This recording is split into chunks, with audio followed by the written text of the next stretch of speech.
Magandang araw na naman mga mamba. Bali magpapalit po tayo ng karburador.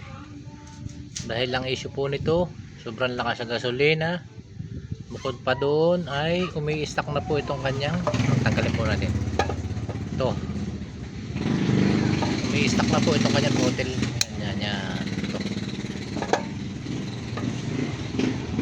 Napakadelikado. Ayan o. Yan, umi-stack na po siya. Yan, kaya ang may-ari po ay nagsuggest ako, pwede naman gawa ng paraan, papalitan ng karburador ng pang 155. Okay, bali ito na po yung ipapalit natin, pang 155 na karburador. Okay, so para may kabit po natin siya, papakita ko po sa inyo. Yan.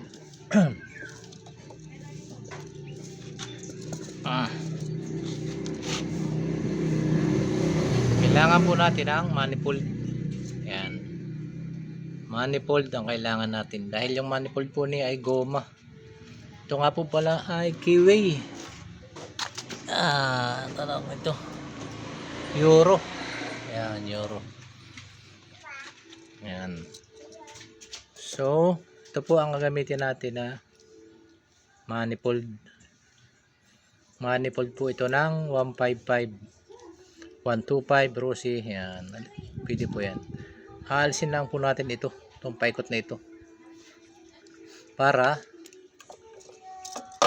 maisubo natin dito. Okay? Okay.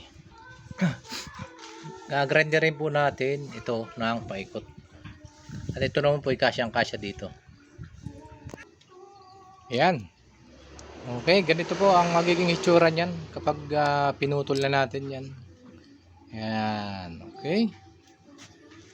Napakaganda po ng pagkaka-grind natin. Okay. Mga kamamba, yan na po. Ganyan po magiging pwesto niya. Ayan. Dito po natin sasalpak yung ating karburador ng pang 155. Okay. Titipid po siya sa gas. Hindi kagaya nung dati na talagang napakalakas gasolina. Okay. Panoorin nyo po kung paano natin gagawin. Okay. Naisalpak na po natin yung karburador ng 155.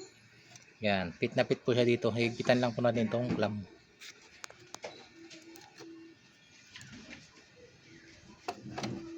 Okay.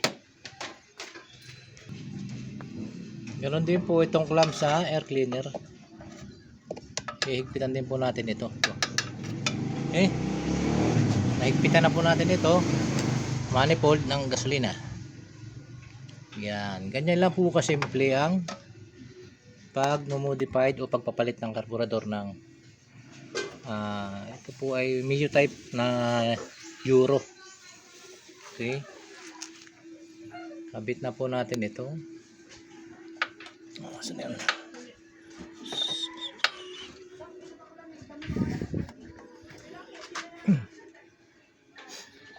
Ito. Ayan. Dito po may mumodified rin po tayo rito mga kamamba. Pakikita ko po sa inyo.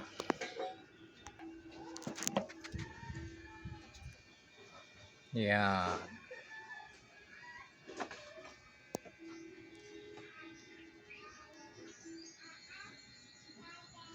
Ito pong dulo nito. Yan. Yan po ay ginrender ko na lang para lang sumuot diyan. Yan. Ito pong cable na to. Yan. Gagrinderin po natin yan para sumuot dito sa kanyang piston. Okay. Sana po ay nasundan niya ko. Napakasimple po. Mga kaminus po tayo sa gasolina. Dahil sobrang lakas po sa gasolina yung datihang karburador niya. Salpak na po natin itong piston. Turo ko nga po pala sa inyo ang tamang pagkabit ng piston ng ating karburador. Ito pong may guhit na ito na mahaba. So, dito po yan. Dito po natin itatapat yan. Kung nakikita nyo ito. Itong mga umbok na yan. Meron po yung guhit sa loob. May stopper. Yun, kung mapapansin po natin. Yan. Tapos, ito po naman, itong malapad ang uka at maiksi naman, dito po yan sa kabilang side. Yan. Yung ukang yun, tatama po yun dito. Pag nag-adjust tayo ng minor, pipihitin natin ito pataas, aangat naman yung ating piston. Kaya tumataas ang ating idle. Okay? Dahil pag hindi po natin alam, maaari pong maisalpak natin ito.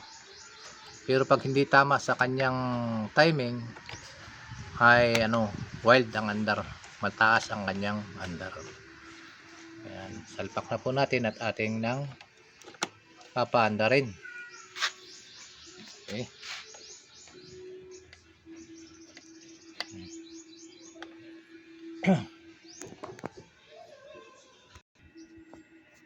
Okay, bukan po natin.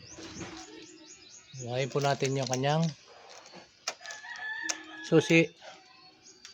Atin pong padyakan kung okay po ang ating pagkakagawa. Ngayon, one click po, isang bira. Napakaganda na kanyang andar, pinapino ang andar. Okay. Sana po inusundan nyo ko. At ito po yung napakalaking bagay para sa atin. Unang-una, medyo mura-mura yung ganitong karburador at medyo less po tayo sa gasolina. Okay, hanggang sa muli, sana po ay sundan nyo ako. Maraming salamat sa panonood. God bless.